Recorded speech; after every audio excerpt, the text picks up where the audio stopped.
If your plants are growing weird shoots, refusing to root, or turning into callus, you're probably not dealing with contaminations. You're probably dealing with hormone ratio. And I have good news for you. You don't need 5 different plant hormones to fix this problem. In fact, you'll only need 1 or 2.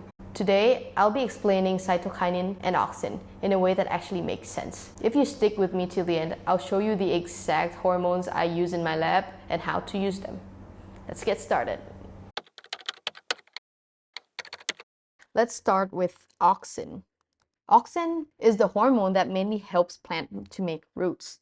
So that's the most important thing to remember for tissue culture. This is so important. And now auxin also controls something that calls apical dominance.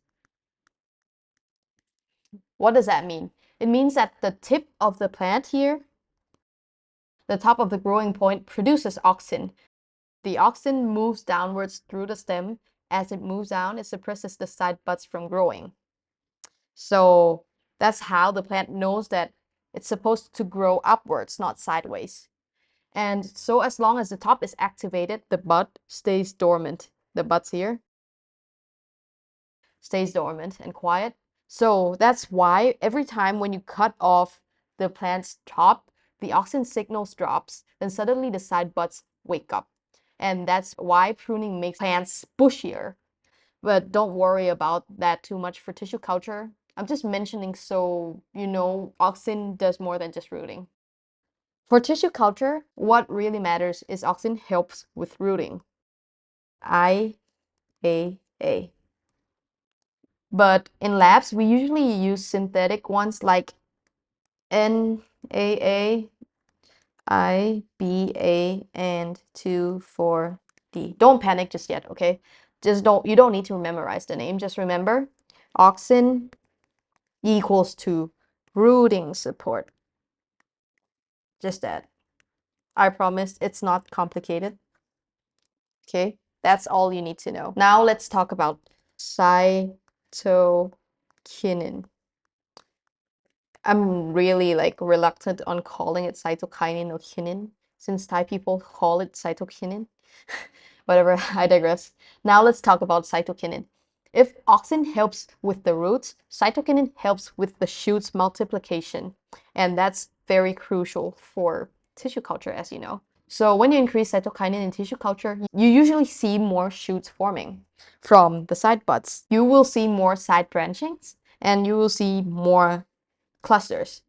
It wake up the sleeping buds. So that's exactly what we need for multiplication process. In fact, cytokinin is one of the reasons side buds can start growing even when the main tip is removed. Common cytokinins in labs are BAP, TDZ. Okay, I'll just mention these two. There are others too, but these are the common ones. Again, don't stress about memorizing the name here. Just remember cytokinin equals to multiplication support. That's all you have to know. Simple and easy. So let's say it again. Auxin equals rooting, and cytokinin equals multiplication. I really apologize if my handwriting and my drawing is bad. I am trying my best here to okay, I'm not trying to write nicely, but yeah, that's just my handwriting. So now let's talk about how they work. They balance each other. If the auxin is high and the cytokinin is low, this produces roots. And if cytokinin, on the other hand, is high and auxin is low, it multiplies. It's actually the two most important thing for tissue culture, just rooting and multiplication. But what happens when both are high? This creates calluses. And I'm not gonna explain what callus is, but it basically is an unorganized mess. I have no way to frame it, but I'm not gonna talk about it in depth in this video. This is just a fun note. I used to work with TDZ, that's the cytokinin earlier I mentioned.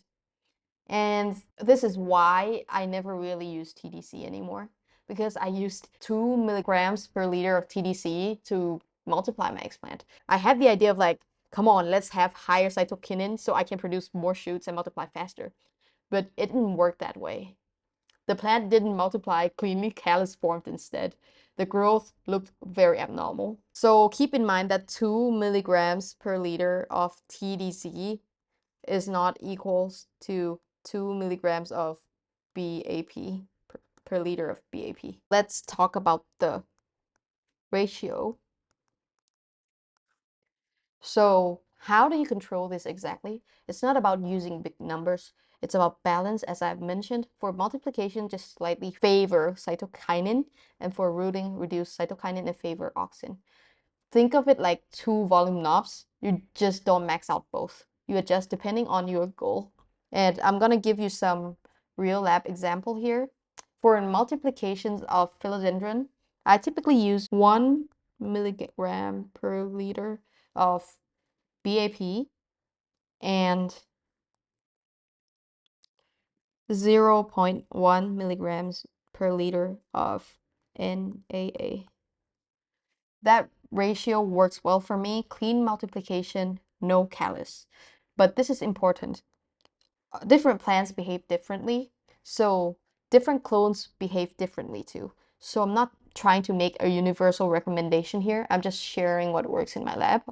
But always start low, observe, and just adjust slowly. Don't go crazy like 5 milligrams per liter BAP. If you are looking for callus formations, then maybe that's good. But I suggest you start very low, like 1 milligrams, 2 milligrams, that's probably fine. But a lot more than that, your plant's going to be out of control and you're probably going to risk losing your explant. So now let's talk about the things that people get wrong, like, beginners get wrong. They think that no auxin equals no rooting. And that is not true. Oh, I think I might have just swiped the wrong way. Yeah, whatever. Here's something many beginners don't realize. For example, some plants don't even need auxin to root them. For example, what I work with is usually Philodendron and Alocasia. In my experience, if shoots are healthy and I reduce cytokinin enough, normally I give like 0 milligrams per liter of BAP when I'm trying to root it, and also like 0 milligrams per liter of NAA. In my experience, if shoots are healthy enough, I reduce cytokinin and I don't give them any auxin. They root on just like hormone-free medium, which is just like MS medium. They root fine because these plants already produce enough auxin. So instead of automatically adding auxin, I test without it first, and many times it roots perfectly fine. Some plants are gonna be harder to root though, on the other hand.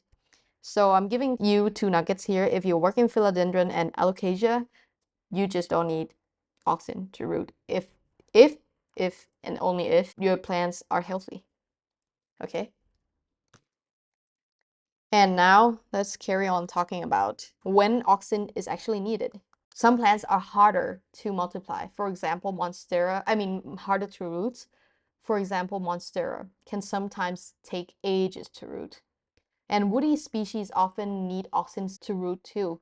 So if you're working with those kind of plants like monsteras, okay, and woody plants, you probably need some support, like some help. If the plant refuses to root after reducing cytokinin, then this is when I'll introduce low level of auxin, and I underline low levels, okay? Don't go crazy. Like just low level. Too much auxin can also cause callus. Keep in mind.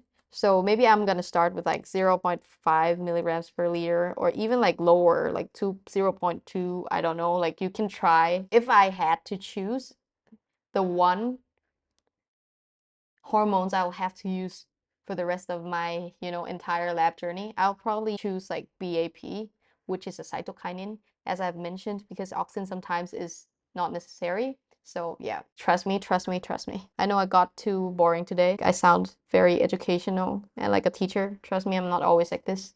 Remember this. If you're a beginner, avoid TDZ. Start with BAP. BAP. BAP all the way. Strong is not necessary. More is not better. Balance matters more. So now let's talk about the next thing. Before we end this video, hormones are powerful. Like we need only 1 milligrams per liter of hormone to get plants started. But people often think, especially like beginners, because when I was a beginner, I thought too that if I double or triple my concentration, it would double the growing speeds. And in fact, that's not true. It increases instability and it creates more headaches. So here's my mindset. Start slow, like, lower is safer. Observe carefully, adjust gradually. Just don't go crazy. There is no universal like magic formula. I wish I could tell you like, start 1 BAP and 0.1. No, it doesn't work for every plant. So try, experiment, like play around, have fun. Just have fun. And this is the moment you guys have been waiting for. What hormones I use in my lab. I think if you have already watched this far, you probably know what it is. So obviously, first, it's BAP. And secondly, I think this one is up to you. Like the Auxin, I would choose between the NAA or the IBA. Whatever you can get your hands on, like just get one of these would work fine. So again, keep this in your mind. Auxin helps to root. Cytokinin helps multiplication. And the balance between them controls what your plant becomes. Once you understand this, tissue culture becomes predictable and much easier. So just so you know, I'm using hormones from plant cell technology. And that's the starter kit I've been working with. If you're looking for a straightforward place to begin, I'll leave the link down below. You can use my code HackyTheFarmer if you'd like to support my channel, and you'll also get 10% off. But remember, the brand does not make the plant grow. You can use whatever brand you like. If this helped clarifies hormones for you, please leave a like so I know to make more deep dive content like this one. I'm building this channel into a serious tissue culture resource, so subscribe if you would like to grow with me, and I'll see you on the next video.